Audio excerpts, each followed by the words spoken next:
सल्ले अला नबीना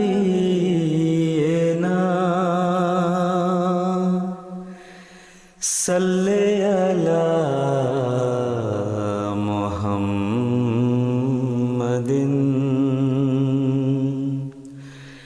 सल्ले अला नबीना सल्ले अला मुहम्मदिन सल्ले अला हबीबिना सल्ले अला मुहम्मदिन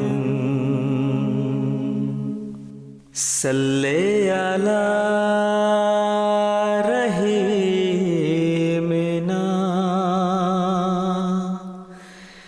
सल्ले अला मुहम्मदिन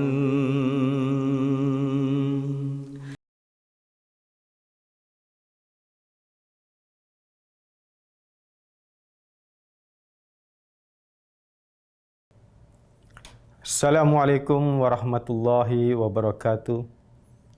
Asyhadu an la ilaha illallah wahdahu la syarika lahu wa asyhadu anna Muhammadan abduhu wa rasuluh. Amma ba'du, fa'udzu billahi minasy syaithanir rajim.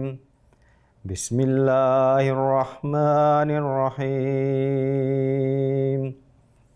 Rabbi shrah li sadri wa yassir li amri wahlul 'uqdatam min lisani yafqahu qawli.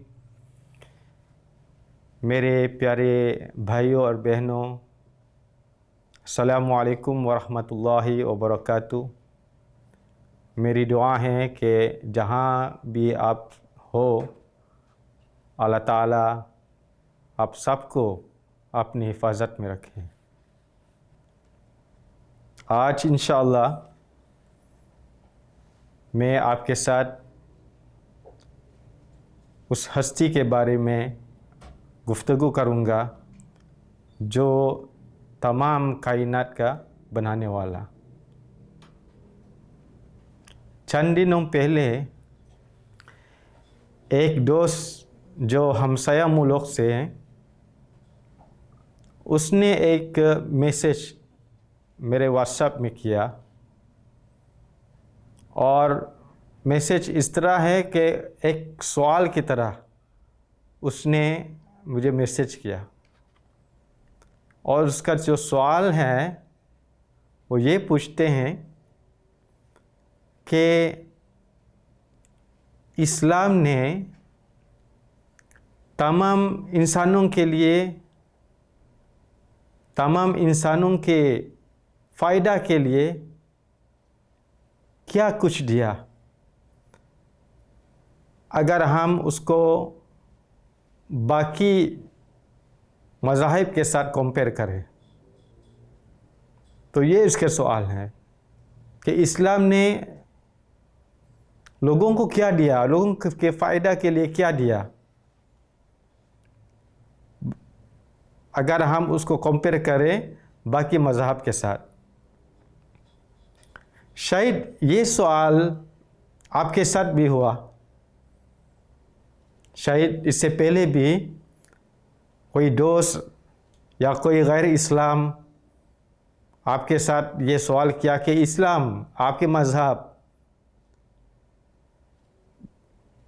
मखलूक के लिए, इंसान के लिए, इंसान के फ़ायदा के लिए क्या कुछ दिया।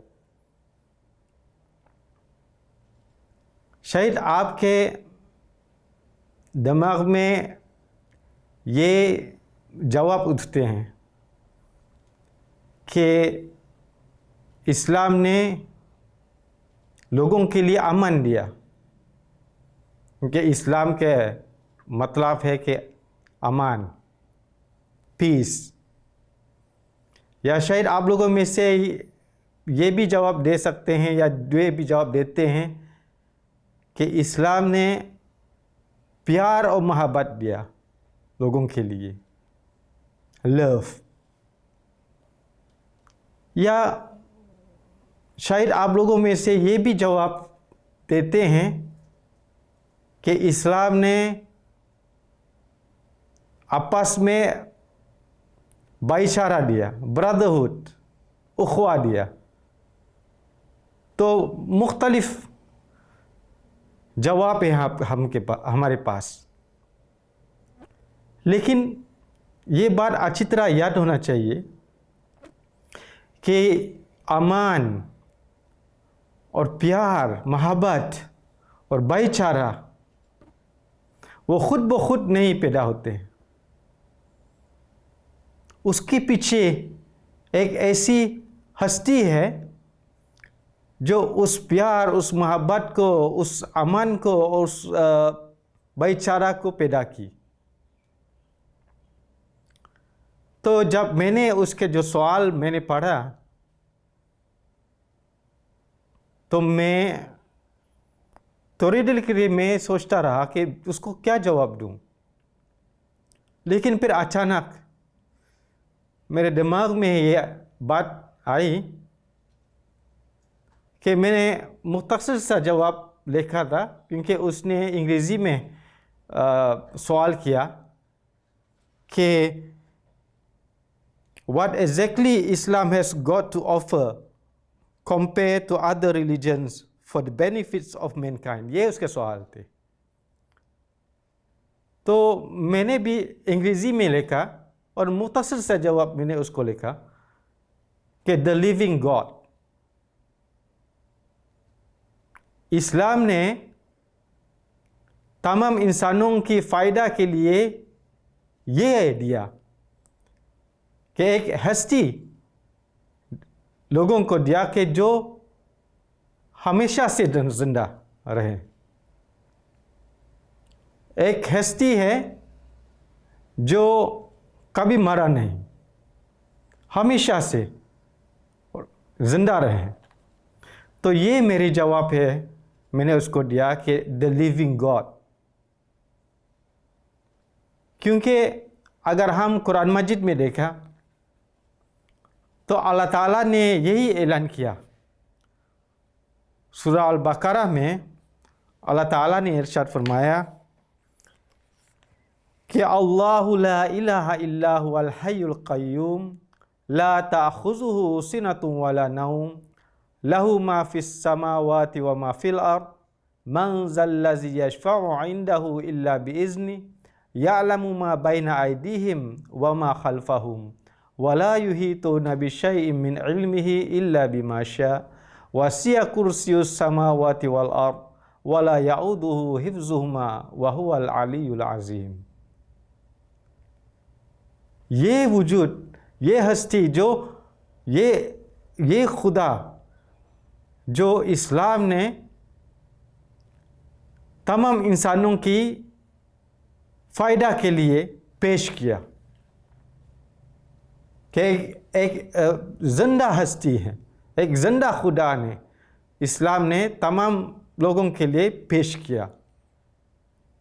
जो आयत मैंने आपके सामने अभी पढ़ा उसका मतलब ये है कि अल्लाह, उसके सिवा और कोई माबूद नहीं, हमेशा ज़िंदा रहने वाला और कायम बिलज़ात है। उसे न तो ऊँख पकड़ती है और न नींद। उसी के लिए है जो आसमानों में है और जो ज़मीन में है। कौन है जो उसके हुजूर शफाअत करे मगर उसके इज़्न के साथ। वो जानता है जो उनके सामने है और जो उनके पीछे है, और वो उसके इल्म का कुछ भी अहाता नहीं कर सकते मगर जितना वो चाहे। उसकी बादशाहत आसमानों और ज़मीन पर मुमतद है और उन दोनों की हिफाजत उसे तकती नहीं, और वो बहुत बुलंद शान और बड़ी अज़मत वाला है। तो ये जो ज़िंदा खुदा जो इस्लाम ने तमाम इंसानों के लिए पेश किया, तमाम इंसानों की फ़ायदा के लिए पेश किया, और वो खुदा जो इस्लाम ने पेश किया दुनिया को, ये हमेशा से, पहले से, आज और आइंदा के लिए लोगों के साथ बातें करते हैं। जब कोई इंसान उस हस्ती से दुआ करते, मांगते हैं, तो उस हस्ती ने जवाब देते हैं। तो ये खुदा, जैसे मैंने कहा था, इस्लाम ने दुनिया के लिए पेश किया, जो बाकी मज़ाहिब में नहीं। और जो सिफ़ात, अल्लाह ताला की सिफ़ात जो मुतकल्लिम है, और जो जब कोई इंसान खुदा से मांगते हैं, खुदा से दुआ करते हैं, वो जवाब देते हैं। और सबसे ज़्यादा जानने वाला जो खुदा क्या है, वो हज़रत सल्लल्लाहु अलैहि वसल्लम। हज़रत सल्लल्लाहु अलैहि वसल्लम अल्लाह ताला के हस्ती को अच्छी तरह जानते हैं। और हज़रत सल्लल्लाहु अलैहि वसल्लम खुद मुशाहिदा की, जब हज़रत सल्लल्लाहु अल्लाह ताला के हुजूर में दुआ करते हैं, दुआ मांगते हैं, तो अल्लाह ताला उसको जवाब देते हैं। और हज़रत सल्लल्लाहु, जैसे मैंने कहा था, खुद मुशाहिदा किया अल्लाह ताला ने कैसे कैसे हज़रत सल्लल्लाहु की दुआ को कबूल करते हैं। इसलिए कुरान मजीद में दूसरी जगह में अल्लाह ताला ने फरमाया कि व इज़ा सअलका इबादी अन्नी फ़इन्नी क़रीब उजीबु दाअवत दाई इज़ा दआनी फलयस्तजीबू ली वलयुमिनु बी लअल्लहुम यरशुदून। ये एक ऐलान है जो अल्लाह ताला ने हज़रत सल्लल्लाहु अलैहि वसल्लम के ज़रिया से लोगों तक पहुँचाया। जो आयत अभी मैंने आपके सामने तिलावत की है, उसका तर्जमा ये है, और जब मेरे बंदे तुझसे मेरे मुतालिक सवाल कर रहे हैं, यानी अल्लाह ताला ने हज़रत सल्लल्लाहु के साथ बातें की कि जब मेरे बंदे तुझसे, यानी मोहम्मद सल्लल्लाहु अलैहि वसल्लम से मेरे मुतालिक सवाल कर रहे हैं, तो यकीनन मैं करीब हूँ। अल्लाह ताला ने जवाब दिया। अल्लाह ताला ने हज़रत सल्लल्लाहु को बताया कि लोगों को बता दें, ऐलान करें कि अल्लाह ताला बहुत करीब है। मैं दुआ करने वाले की दुआ का जवाब देता हूँ जब वो मुझे पुकारता है। पास चाहिए कि वो भी मेरी बात पर लब्बैक कहें और मुझ पर ईमान लाएं ताकि वो हिदायत पाएं। तो ये उस हस्ती के बारे में जो कुरान मजीद में ज़िक्र किया कि जब हम अल्लाह ताला के बारे में पूछते हैं, अल्लाह ताला खुद जवाब देते हैं कि मैं बहुत करीब हूँ, मैं दुआ करने वाले की दुआ का जवाब देता हूँ। यानी अल्लाह ताला हमारे साथ बोलते हैं, बात करते हैं। ये नहीं कि सिर्फ आज, बल्कि पहले से अल्लाह ताला इंसानों के साथ बात करते हैं, और आज भी और आइंदा के लिए भी ये सिफ़ात अल्लाह ताला का ख़त्म नहीं होता, हमेशा से बात करते हैं, हमेशा से ज़िंदा है। तो ये बात बहुत ज़रूरी है, हम दूसरों को समझाना चाहिए कि इस्लाम ने एक ऐसी खुदा को पेश किया दुनिया में जो हमेशा से ज़िंदा है, और उसके सिफ़ात हमेशा से चलते रहें, और वो हमसे बातें भी करते हैं, हमारे दुआ की जवाब देते हैं जब हम उसे मांगते हैं। तो इसलिए हमारा जो काम अल्लाह ताला से दुआ करना, और अगर खुलूस दिल से हम दुआ करते हैं तो अल्लाह ताला हमारा दुआ को ज़रूर सुनेंगे और कबूल करेंगे, जवाब देंगे। आगे अल्लाह ताला ने फरमाया कि व आताकुम मिन कुल्लि मा सअलतुमू व इन तउद्दू निअमतल्लाहि ला तुहसूहा। और उसने हर चीज़ में से तुम्हें दिया जो तुमने उससे मांगा। सब कुछ दिया अल्लाह ताला ने। जो भी हम अल्लाह ताला के हुजूर में मांगते हैं अल्लाह ताला हमको अता की। और अगर तुम अल्लाह की निकमतें गिनो तो कभी उनका शुमार ना कर सकोगे। बेतहाशा बहुत ज़्यादा है अल्लाह ताला की निकमत जो अल्लाह ताला ने हमारे लिए तैयार की, हम सबको अता की। हवा, चांद, सूरज, बारिश अल्लाह ताला ने हमें हमारे फ़ायदा के लिए तैयार किया, अता की। अगर हम उसको गिनना चाहते हैं अल्लाह ताला की निमत, हम गिन नहीं सकता। और जो भी हम मांगते हैं अल्लाह ताला ज़रूर देंगे, लेकिन हमारे ताकत के मुताबिक अल्लाह ताला देते हैं। आगे अल्लाह ताला ने फरमाया, वक़ाला रब्बुकुम उदऊनी अस्तजिब लकुम। फिर अल्लाह ताला ने ये दोबारा ऐलान किया और तुम्हारे रब ने कहा, मुझे पुकारो, मैं तुम्हें जवाब दूं, मैं तुम्हें जवाब दूंगा। अल्लाह ताला ने वादा किया कि अगर तुम मुझे पुकारो तो मैं ज़रूर उसको जवाब दूंगा। तो ये एक ज़िंदा हस्ती है, ज़िंदा खुदा है जो इस्लाम ने दुनिया के लिए पेश किया। अहादीस में भी हज़रत सल्लल्लाहु अलैहि वसल्लम ने दुआ की कबूलियत के बारे में हमको बताया कि हुज़ूर सल्लल्लाहु अलैहि वसल्लम ने इरशाद फरमाया कि तुम्हारे परवरदिगार में बदरजा गायत हया और करम के सिफत है। जब बंदा उसके आगे मांगने के लिए हाथ फैलाता है तो उसको हया आती है कि उनको खाली हाथ वापस कर दे, यानी कुछ ना कुछ अता फरमाने का फ़ैसला ज़रूर फरमाता है। तो आज सल्लल्लाहु अलैहि वसल्लम ने भी हमें ये बताया कि जब कोई बंदे अल्लाह ताला के हुजूर में दुआ करते हैं, अल्लाह ताला की जो सिफ़त हया है, अल्लाह ताला उसको खाली हाथ जाने नहीं देते, ज़रूर कुछ ना कुछ उसको देते हैं, उसको अता करते हैं। आगे हज़रत सल्लल्लाहु अलैहि वसल्लम ने फरमाया,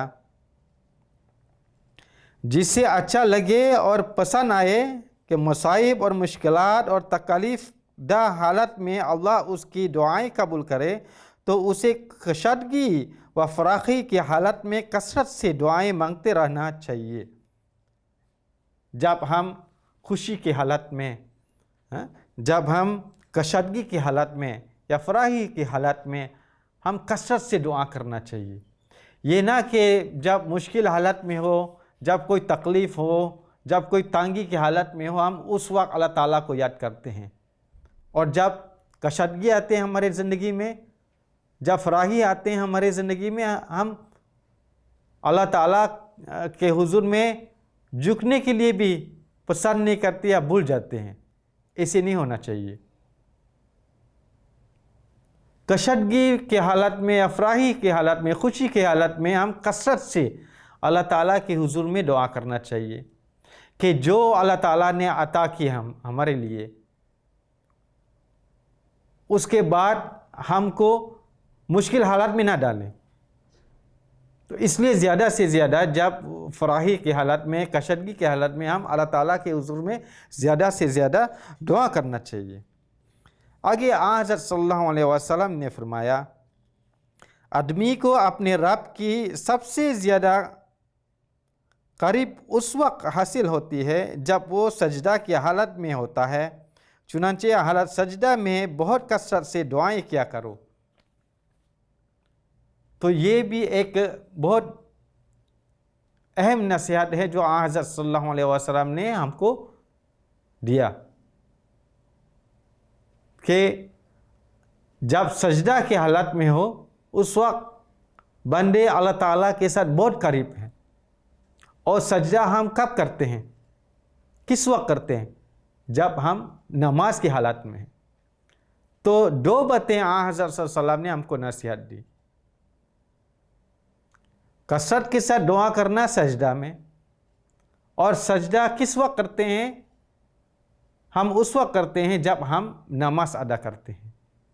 तो इसलिए हम नमाज को कभी नहीं छोड़ना चाहिए, क्योंकि बग़ैर नमाज हम सजदा नहीं करते, सिवाय जब हम नमाज पढ़ते हैं, जब हम कुरान पढ़ते हैं, जब कोई आयत सजदा के आयत आते हैं उस वक्त हम सजदा करते हैं, उसके अलावा कोई नहीं। या सजदा शुक्र करते हैं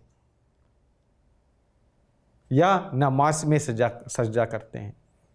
तो अगर हम नमाज नहीं पढ़ते तो इसका मतलब हम सजदा भी नहीं करते, उसका ये मतलब है कि हम दुआ भी नहीं करते।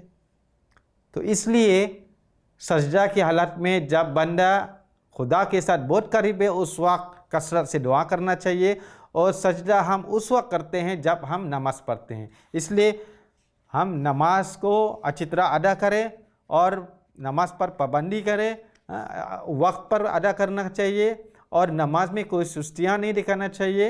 नमाज अपने वक्त पर अदा करना चाहिए, क्योंकि नमाज में ही हम सजदा करते हैं, और सजदा के वक्त हम बहुत अल्लाह ताला के साथ बहुत करीब हैं।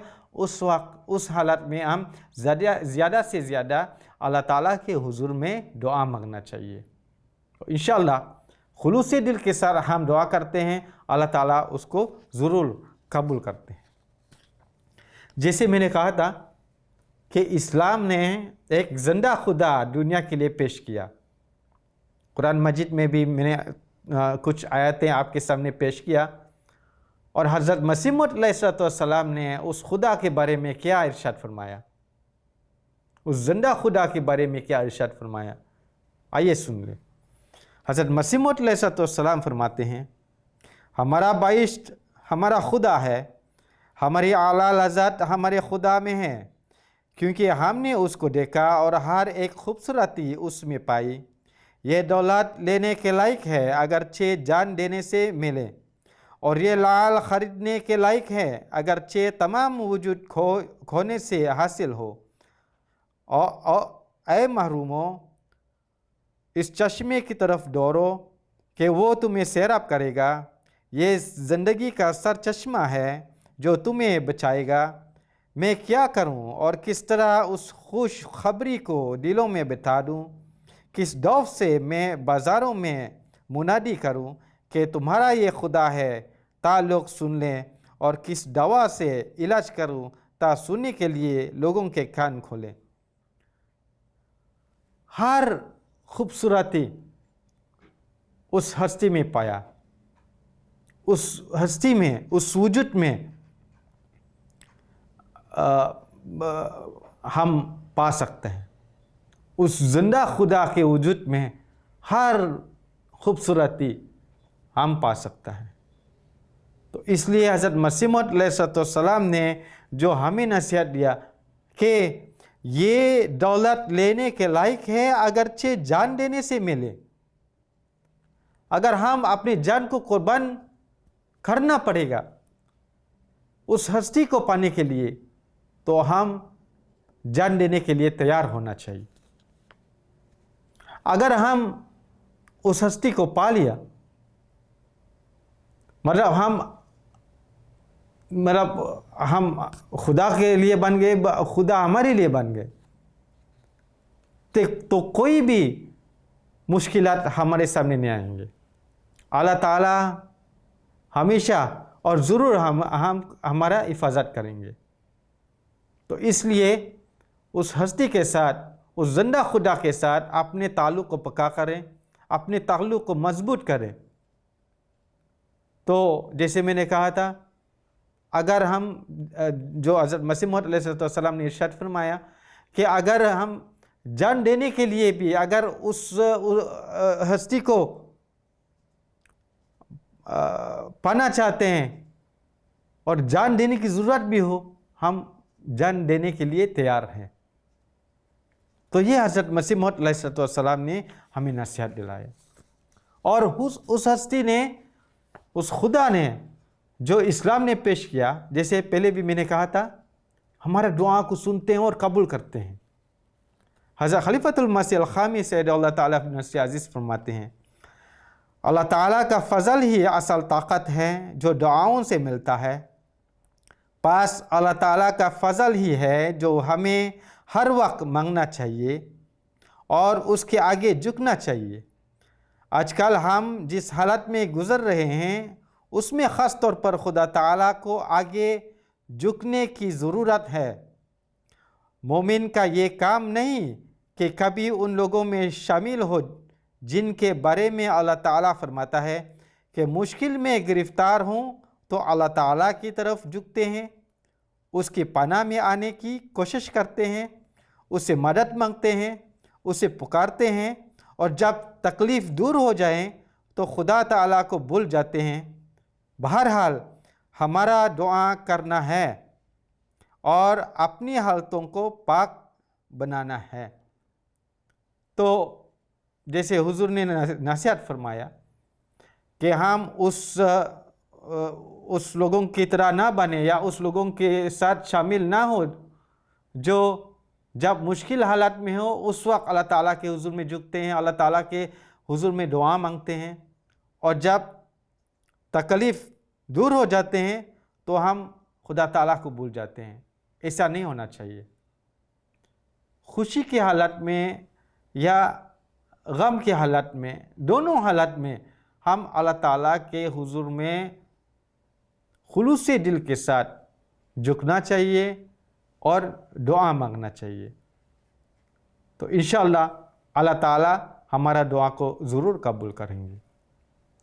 तो इसलिए इंशाअल्लाह अगले एपिसोड में आपके साथ इंशाअल्लाह अगले एपिसोड में आपके साथ, आप साहब के साथ जो कबूलियत दुआ के उन जुमला मौक़े, औक़ात, हालात और ताल्लुक़ात के बारे में रसूलुल्लाह सल्लल्लाहु अलैहि वसल्लम के बाज़ इरशादात में आपके सामने बयान करूँगा।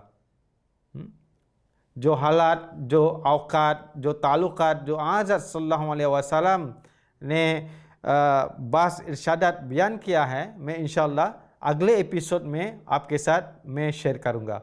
अभी हम जान चुके हैं, हमने जान लिया कि हमारे पास एक ज़िंदा खुदा है जो हमारे दुआ को कबूल करते हैं। ये हस्ती है, ये एक खुदा है जो इस्लाम ने दुनिया के फ़ायदे के लिए पेश किया, जो हज़रत सल्लल्लाहु अलैहि वसल्लम ने दुनिया को बताया। तो उम्मीद है कि हम हमेशा ये कोशिश करें उस ज़िंदा खुदा के साथ अपने ताल्लुक़ को मज़बूत करें। तो जब हमारा ताल्लुक़ अल्लाह ताला के साथ, उस ज़िंदा खुदा के साथ मज़बूत हो तो कोई भी मुश्किलात अगर हमारे सामने भी आए हो, हम उसको सामना कर सकता है, सब्र के साथ, इस्तिक़ामत के साथ उसका सामना कर सकता है। अल्लाह ताला हम सबको इस पर अमल करने की तौफ़ीक़ अता फ़रमाएँ। आमीन, अल्लाहुम्मा आमीन। अल्लाहुम्मा सल्लि अला मुहम्मद व अला आलि मुहम्मद कमा सल्लैता अला इब्राहीम व अला आलि इब्राहीम इन्नका हमीदुन मजीद। अल्लाहुम्मा बारिक अला मुहम्मद व अला आलि मुहम्मद कमा बारकता अला इब्राहीम व अला आलि इब्राहीम इन्नका हमीदुन मजीद। अस्सलामु अलैकुम व रहमतुल्लाहि व बरकातुहू। सल्ले अला नबीना, सल्ले अला मुहम्मदिन,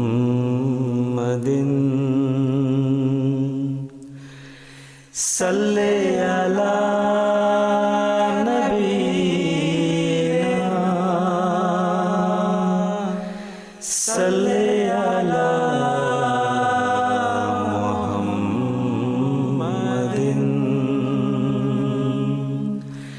सल्ले अला हबीबिना, सल्ले अला मुहम्मदिन,